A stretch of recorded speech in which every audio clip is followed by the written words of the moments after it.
ça ne se sent pas, mais le Togo est encore en pleine campagne pour les municipales partielles dans 5 communes, Zio 4, AV 2, Outil Sud 1, Bassa 4 et j'ai oublié oui, j'ai tout appelé. Oui, c'est 5. C'est 5 quand même, oui. Où il y a les campagnes se déroulent pour les municipales dans ces contrées. Il y a eu 3 où il n'y avait pas eu vote le 30 juin dernier, 2 pour des raisons techniques et une communauté au moins pour des violences. Et bien 2 autres où la Cour suprême avait simplement décidé d'annuler les élections dans ces milieux-là. Des échos de la campagne, ça ne se sent pas trop. Non, mais ça ne peut pas se sentir à Lomé du moment où ça ne se déroule pas à Lomé. Donc ça se déroule dans ces zones de l'intérieur du pays, toujours est-il. Donc on dit pas de nouvelles, bonnes nouvelles. Donc il n'y a pas encore eu de grabuge. Donc cela suppose que tout se passe bien sur le terrain. Et ce qu'on va leur souhaiter, c'est que la deuxième semaine aussi soit ainsi et que le meilleur gagne. Et je crois que... C'est Wawa 1 que j'avais oublié. Oui. Ah oui, pour Wawa 1. Donc je crois que dans ces 5 zones-là, donc jusqu'à aujourd'hui, même que ce soit les rapports de la FOSE et autres là, donc il n'y a pas encore de situation assez alarmante. Donc il va falloir encourager les acteurs politiques, ceux qui sont dans ce jeu électoral, de continuer dans cette dynamique et de savoir qu'au-delà de leur élection, donc c'est le peuple togolais qui gagne. Oui, bon, moi j'ai les nouvelles de 2 localités, notamment Zio et dans le Wawa, comme vous le dites. Mais ce que nous avons constaté, surtout dans le Zio, c'est que comparativement aux élections, les élections dernières qui étaient beaucoup plus ouvertes parce que étendues sur beaucoup de partis politiques, nous avons constaté que ces élections-là sont beaucoup plus resserrées. Et ce que j'ai pu constater, c'est que surtout les cadres du parti unique qui sont mobilisés en masse parce que d'aucuns auraient cru que voilà, le parti UNIR avait déjà eu disons, la grande partie de ces élections gagnées, donc n'avait plus. Donc, mais on a constaté. Non, pas rassasié. Est-ce qu'ils ont fini de manger? Il faut montrer cette suprématie-là sur le terrain. J'ai vu les cadres unis sont mobilisés entièrement dans ces localités-là, qui l'ont pris d'assaut et veulent véritablement finir les sièges de ces localités pour monter cette suprématie-là. C'est la même chose lorsque vous prenez un peu dans le Wawa, sauf que la réalité est là. Vous allez constater qu'il y avait eu des listes indépendantes qui étaient plus ou moins proches du parti au pouvoir, comme le disent d'ailleurs même les acteurs. Mais aujourd'hui, lorsque vous allez sur le terrain, le débat qui était un peu uni par le passé entre les partis, disons, indépendants et puis les partis unis, ce débat-là tendait à être un peu plus voulu. Parce que vous allez constater, est-ce qu'on essaie un peu de faire en sorte que est-ce qu'il faut voter maintenant le parti indépendant qui était plus proche d'uni ou bien le parti uni? Et carrément, on oublie donc les adversaires d'opposition qui sont là. Donc le débat se joue un peu entre ces 2 acteurs. Là, moi, je me dis aujourd'hui, concernant uni, lui, vraiment, les cadres sont mobilisés carrément. Ils ont oublié entièrement ces listes indépendantes qui étaient donc plus ou moins proches. C'est uni ou rien. Et donc, je pense que c'est un désarroi total et puis la déception serait là, contrairement à ce que les gens pensaient qu'il y avait donc des partis qui étaient donc plus ou moins proches d'Uni qui vont donc prendre une série. Je pense que Uni est très engagé à pouvoir donc finir avec tous ces choses-là. C'est vrai que comment je regarde un peu sur les réseaux sociaux, il y a Dieu que pour unir. C'est Uni qui anime la danse. Uni anime la danse, c'est compréhensible. Les moyens sont là, tous les moyens d'État sont là. Tous les moyens, l'appareil est là. Donc, c'est de bonne guerre. C'est de bonne guerre par rapport aux autres qui n'ont rien. Vous savez, ça a été très éprouvant d'ailleurs les deux semaines de campagne. Si on en rajoute encore 2 autres dans cet intervalle-là, vous voyez que ce n'est pas facile. Donc, uni avec les moyens ne peut que s'arroger la part de... La part de Lyon est dans des conditions que nous connaissons. Donc, ces élections, c'est vrai quand même que d'aucuns diront que pour une première fois, il y a eu des élections qui ont été annulées pour raison de violence. Bon, une manière de donner plus de crédibilité à la chose pour dire que vraiment, même du côté du parti qui est au pouvoir, il y a des sièges qui ont été invalidés. Bon, tant mieux, tout ce qu'on peut souhaiter. Nous, on est sortis de ces élections-là. Il y a nos collègues qui y sont. Bon, donc, je crois que tout ce qu'on peut leur souhaiter, c'est qu'au moins cette partie-là, cette deuxième partie des élections se déroule dans des conditions plus transparentes, plus crédibles que ce que nous avons connu la dernière fois. Qu'est-ce que vous avez connu? Non, ce que nous avons connu, tout le monde sait. Hein. C'est des bourrages d'urnes, c'est des fraudes massives, c'est des trucs organisés par le pouvoir. D'abord, moi, on l'avait déjà dit la dernière fois, le jour du scrutin, déjà, il a été un consigne, je ne sais pas, a été donné pour que nos délégués n'aient pas de fiches de résultats très tôt, et cela a crié, parce que pour nous, ils doivent revenir avec les fiches de résultats. Mais on leur a dit qu'ils n'en auront pas. Donc déjà, à l'ouverture, c'est la stratégie qu'on a trouvée. Et il a fallu qu'on foute de gauche à droite.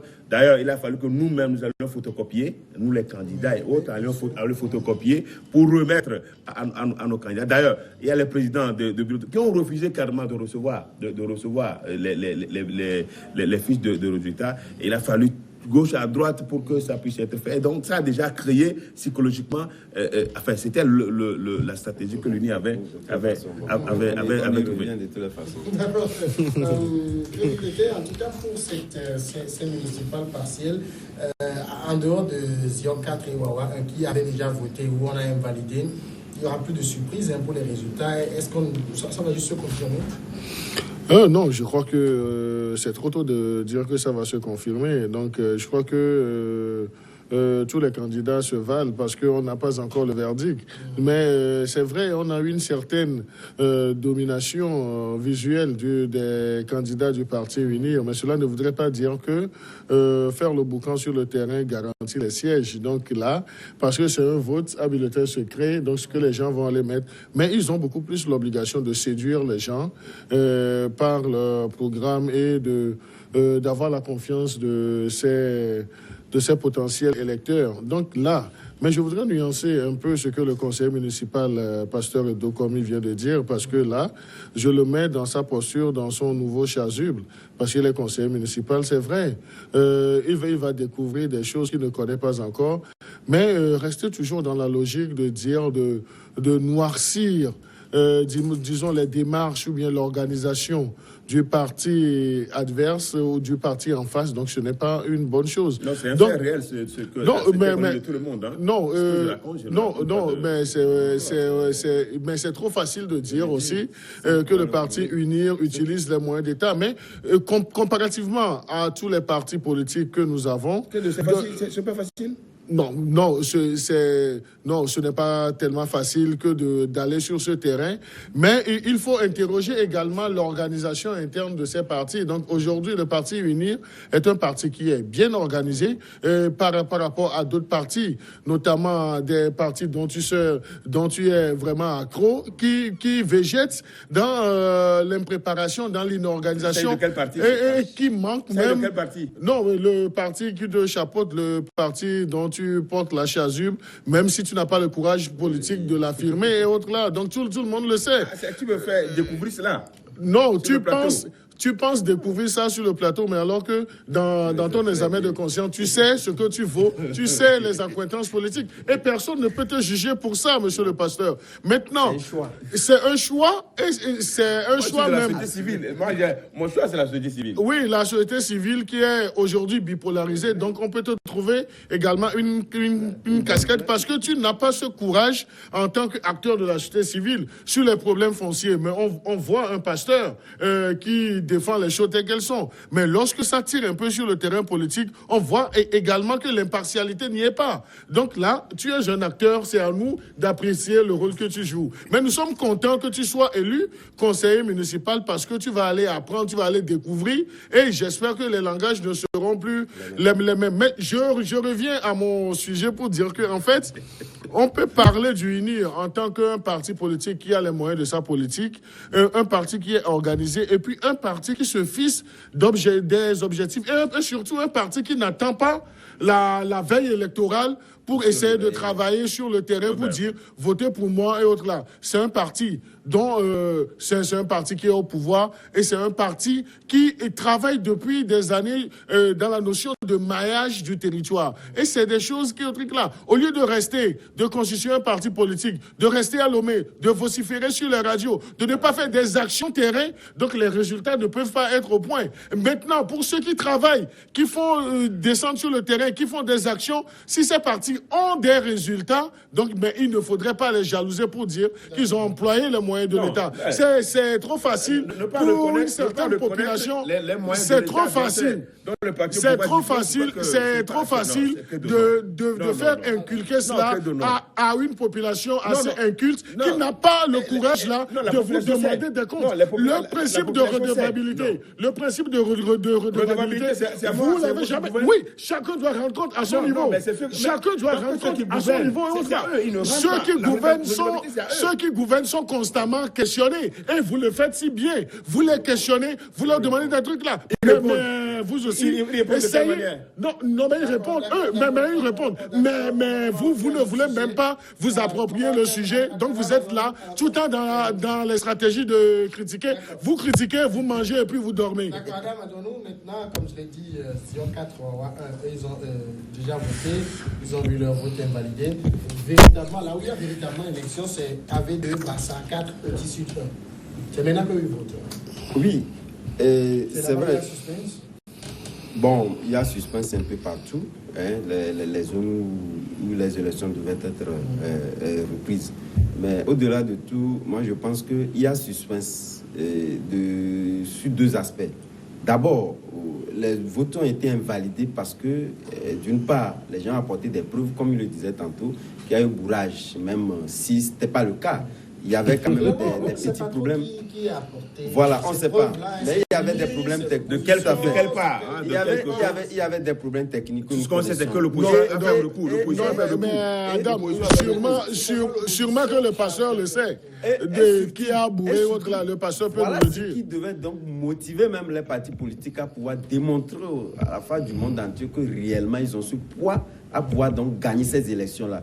C'est pourquoi moi je donne aujourd'hui raison aux cadres unis de ces localités-là qui sont mobilisés réellement, qu'au lieu de faire un peu dans la division où certains même ont eu certains sièges, il faudrait quand même mettre le paquet pour quand même arroguer tous ces sièges-là dans ces localités pour leur démontrer réellement qu'il s'agit, parce que quelque part en regardant un peu le raisonnement du passeur, il a de suite orienté le débat du fait que c'était les candidats peut-être réunis qui donc étaient donc dans cette logique-là. On a vu, comme il le dit, si réellement ce parti a donc les moyens d'État qu'il a donc déployés. À quoi bon maintenant de pouvoir rester dans ce cafouillage, de pouvoir bourrer les urnes avant de gagner les élections. Ce n'est pas le cas aujourd'hui. Je pense que les résultats qui sortiront de ces élections-là prouveront. C'est la Cour suprême qui a démontré qu'il y a eu irrégularité. La Cour suprême l'a démontré par rapport. Du code dit que s'il y a des irrégularités de nature à remettre en cause l'acceptabilité, c'est parce que la Cour a été saisie. Il y a eu des irrégularités monstrueuses. Non, la Cour a été saisie au vu d'un certain nombre d'actes posés. Donc par rapport à ces actes-là, il a trouvé bon de pouvoir. Non, mais vous et nous, on ne peut pas le dire. Moi, je vois mal l'UNI parce qu'il y a gagné dans cette.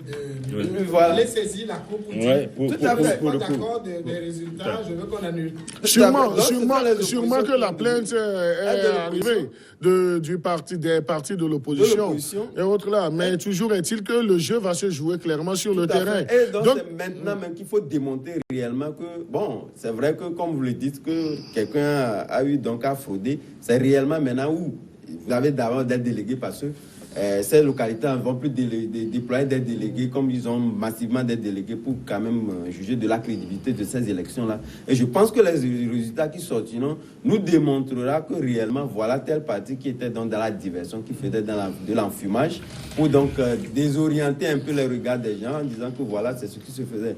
Donc voilà pourquoi aujourd'hui, je pense que cela va aggraver encore les scores du Parti uni. Parce que vous voyez déjà, comme le disait tout à l'heure le passeur, parce que... Mais pourquoi tout ça va aggraver? toi, c'est tu es uni. C'est comme s'il attendait tout déjà les ça résultats va en faveur d'uni. Tu fais tout parce que vous avez déjà trouvé des motifs pour dire que voilà, qu'ils ont des moyens d'État. En tant que journaliste, tu n'as pas reconnu les moyens de l'État que le pouvoir utilise tout le temps. Les moyens d'État, c'est parti organisé. Moi, je suis pas organisé comment? Avec les sociétés d'État, ils en abusent. Non, c'est de la diversion. Non, mais un journaliste, je crois que tu dois faire une analyse. C'est une analyse.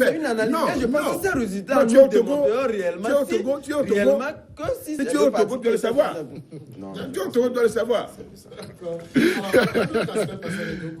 Dans ces 5 localités, il y a surtout au Tissu 1, où je l'ai dit, c'est à cause des violences entre les Gangans et les Tchokossi que le vote n'avait pas eu lieu. Il faut vraiment surveiller cette commune-là comme du lait sur oui, puisqu'on n'en finit pas. Je crois que passer par ces communautés sont toujours en clivage perpétuel. Ça fait même des fois que les gens sont obligés d'aller s'exiler dans le pays voisin au Burkina. Bon, donc, le problème n'est pas toujours réglé là. Et de temps en temps, de manière récurrente, les conflits surgissent. Donc, il va falloir quand même qu'on règle ces problèmes de terre, c'est des problèmes de terre et autres.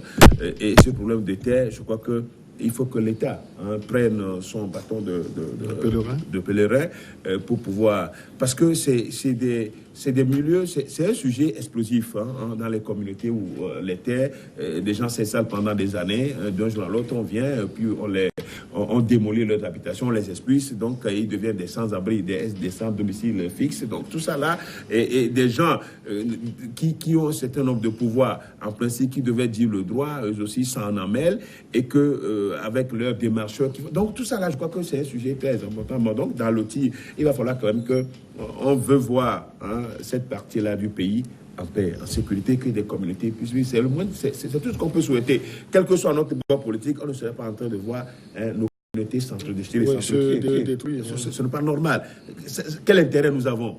Peut-être qu'on pourra le mettre au dos du pouvoir et dire, ok, bon voilà, c'est eux qui gouvernent, mais en tant que des êtres humains, on ne peut pas souhaiter cela. Donc dans cette communauté, on espère quand même ces élections. Vous savez, depuis 19 août, c'est des communautés, c'est des villes qui ont été, qui souvent, les manifestations n'ont pas été souvent organisées de manière acceptable parce qu'il y a des états de siège et autres. Donc tout ça, toutes ces frustrations-là, il faut maintenant permettre à ces gens de pouvoir se retrouver et que les élections-là s'organisent de manière normale dans cette partie du pays. Alors, quand on prend ces 5 communes, Zion 4, Wawa 1, AV2, Bassa 4, Tissu 1, on est dans les fiefs de qui là? Non, mais moi je crois qu'on est dans les fiefs des acteurs engagés dans le processus parce qu'on ne peut pas dire que c'est le fief de tel. Si c'est le fief d'une seule entité politique, donc on ne parlera pas de la pluralité, même des candidatures. Mais alors que dans ces zones, il y a toute une pluralité qui s'exprime, donc que le meilleur gagne. Oui, je vous le dis parce que nous, dans notre parution de demain, il y a le président de la Cour suprême qui a appelé à la culture du respect des décisions de la justice. Et c'est ce qui est fait aujourd'hui. Mais ils n'ont pas de choix, mais quelque part, pour rebondir sur la question de l'outil entre les clivages communautaires que nous avions connus, quelque part, comme le disait tantôt le passeur, il a indexé un peu disons la question juridique sur le foncier. Mais de l'autre côté aussi, il faut aussi reconnaître que nous-mêmes, population, c'est vrai que lorsque vous êtes 2 acteurs engagés dans une décision de justice, il faudrait que la justice de toutes les façons tranche. Et lorsqu'elle tranche, il faudrait quand même que la décision soit respectée. C'est en fait le non-respect de cette décision-là qui amène donc les communautés à s'en déchirer. Et je pense que c'est cette culture-là que nous n'avons pas, qui font que les gens pensent que la justice est toujours corrompue. Mais parce que nous avons des voies de recours qui permettent donc à chaque communauté de pouvoir faire des recours. Donc il faudrait quand même épuiser ces voies de recours-là pour parler, pour dire quand même que la justice a failli. Donc lorsque nous ne cultivons pas cette culture-là, nous allons toujours rester dans ces clivages-là. Et de l'autre côté, d'ailleurs même ça, c'est parce que les gens s'entretenir physiquement, visiblement, que nous voyons en dessous. Il y a d'autres choses qui se passent que l'alliance s'entretue, que personne ne sache. Donc je pense qu'il faudrait véritablement que nous-mêmes, population judiciable, nous puissions quand même avoir cette culture du respect de cette décision-là pour permettre à ceux qui sont il y a une question qui m'intéresse et je suis content d'avoir le pasteur. Ça, c'est le pasteur que j'interroge parce qu'on a vu ce cas d'un de vos collègues dans le ZIO 4 qui a appelé ouvertement à voter pour le parti au pouvoir. Et ça fait débat, beaucoup disent, est-ce qu'il est permis au pasteur, je ne parle pas du citoyen, mais du pasteur sous le couvert du ministère de son prétendu appel divin, d'appeler des gens à voter directement pour une entité en course? J'ai écouté notre aîné, notre collègue, donner une orientation politique aux gens dans les UO. Donc je crois que c'est ça son origine, je crois que ça peut être... Oui, c'est ça. C'est Agapé. Et c'est un débat. Je n'ai pas voulu trop me prononcer sur ça. Mais la situation dans laquelle nous vivons aujourd'hui, par rapport à ceux qui ont dirigé ce pays dans des conditions que tout le monde connaît, quand un homme de Dieu, un serviteur de Dieu appelle, donne une orientation politique envers ces gens, souvent c'est difficilement recevable auprès du peuple, du peuple qui estime que on prend ces gens, enfin nos amis qui nous gouvernent comme étant des bourreaux, des gens qui ne partagent pas les richesses avec les peuples et qui rendent la population pauvre. Mais quand on fait ce genre d'annonce, c'est difficile, mais je crois que il est responsable de son mot d'ordre et que décidément c'est lui seul qui sait pourquoi il a fait. Donc ça fait débat. Je ne me suis jamais prononcé sur ça depuis qu'il a donné son mot d'ordre. Je crois que sa conscience, lui parle et que finalement qu'on voit ce à quoi il voulait en venir. Oui, j'ai suivi avec intérêt. Je comprends l'embarras ou bien toute la brouille du pasteur. Non, c'est pas l'embarras. J'ai donné mon opinion. Oui, mais difficilement, vous avez eu ce courage-là de le faire parce que dans la même situation, nous avons vu des pasteurs qui ont fait ces appels en direction de l'opposition. Donc, il n'y avait pas eu tout ce mal-là pour cerner le problème. Oui, donc, ça peut se comprendre. Oui, non, c'est pas que ça peut se comprendre. Non, mais moi, je crois qu'il faudrait qu'il y ait un langage de vérité et lorsque un choix est fait, que nos hommes de Dieu aussi puissent assumer leur choix. Et je crois que j'aurais été tellement content. C'est vrai, vous êtes dans une situation vraiment embarrassante que de se prononcer sur l'opinion d'un confrère pasteur de se croire un aîné. Donc, vous n'avez pas eu ce courage-là de toucher le point. Mais je vous en excuse parce que je serais peut-être dans la même posture que je vais chercher le mot. Et là, vous avez eu à chercher le mot et vous avez eu le temps de faire tout le dilatoire sans répondre à la question. Maintenant, il est permis. Pourquoi j'ai répondu?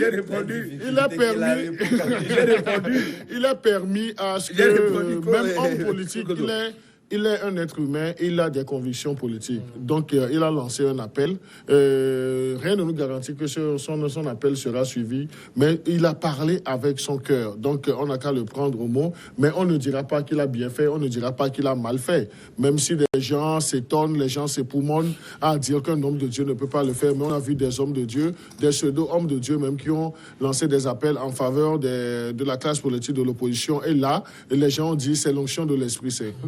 Alors, ici, la grande question, c'est de dire, parce que si vous prenez cet homme, cette personne, en tant que citoyen, je dirais le droit de militer pour qui il veut, mais dans la posture qu'elle se présente en tant que serviteur de Dieu, le faire, c'est peut-être ça qui choque. Hein? Oui, tout à fait. Vous savez, moi je me dis, cette orientation interroge un peu l'orthodoxie même de l'œuvre pastorale d'ailleurs même. Parce que lorsque vous prenez ces orientations, je pense que vous divisez d'ailleurs même vous-même.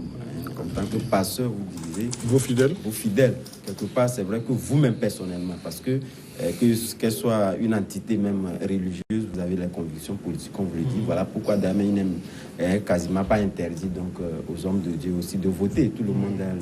Mais ça se fait quand même au niveau de vous. Vous ne savez pas de quelle obédience c'est quand même vos fidèles. Pour prendre ces orientations en disant de voter tel parti politique. Donc sur la question, je pense qu'il n'y a pas... à passer par mille de tout pour répondre à la question. Je pense que c'est mal fait. D'ailleurs, même cela interroge quelque part aussi, puisque dans un premier temps, le pasteur, quand il avait déposé aussi sa candidature, il y avait la Cour suprême qui l'avait invalidée, compte tenu du fait qu'il avait vu à lui, disons, cette posture-là de pastorat qu'il avait. Donc, il a fallu quand même que le pasteur parle par d'autres détours pour lui démontrer que voilà, son Martin Luther King était là, qui n'était pas donc une entité pastorale avant qu'on lui accepte. Et je pense que si c'était le cas...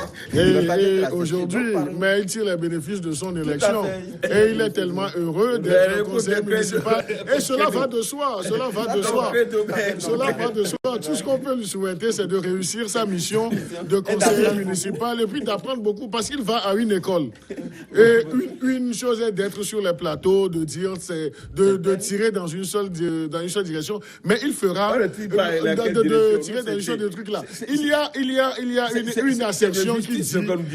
Il y a une assertion qui dit. L'adulte apprend en faisant. Donc, je crois que le pasteur, conseiller municipal, va apprendre et que son langage, même ses propos vont s'améliorer et qu'il ne sera plus vocifère comme il l'est parce qu'il va assumer des responsabilités. Mais tout compte fait, je lui reconnais tous ces efforts qu'il fait avec son mouvement. Oui, non, c'est tout le meilleur qu'on te souhaite. Mais ce qu'on te souhaite aussi, c'est une certaine dose d'impartialité, que tu fasses preuve de cette dose d'impartialité dans ta... Tout ce qu'on peut te souhaiter, tout le malheur qu'on te souhaite, monsieur le pasteur conseiller, c'est de réussir ta mission en toute impartialité et non de regarder dans une direction pour dire qu'on fait un combat. Nous sommes contents que vous soyez élu conseiller municipal parce que c'est à l'œuvre qu'on connaît l'artisan. Tout ce que vous avez dénoncé, donc nous espérons que vous n'allez pas plus tomber dans les mêmes travers et là on sera content de le merci pour tes souhaits, merci pour tes souhaits. Mais il ne faudrait plus avoir des appréhensions. Nous allons tenir compte.